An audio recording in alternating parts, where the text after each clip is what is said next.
If your man is looking for new shampoo and conditioner, or if you are the man looking for a new shampoo and conditioner, definitely give these by Crew a chance. So this is the Crew Daily Deep Moisturizing Shampoo, and this is the Crew Daily Moisturizing Conditioner.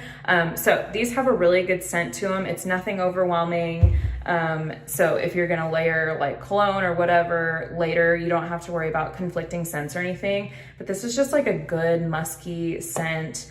My husband, he really likes it. He has naturally pretty oily hair. So we've noticed this keeps his hair really clean, gives it a really good feel. It does lather up a ton, so a little will go a long way. He likes to buy it in these really big bottles, and honestly, these last him like a year because you really don't have to use very much to get the desired effects.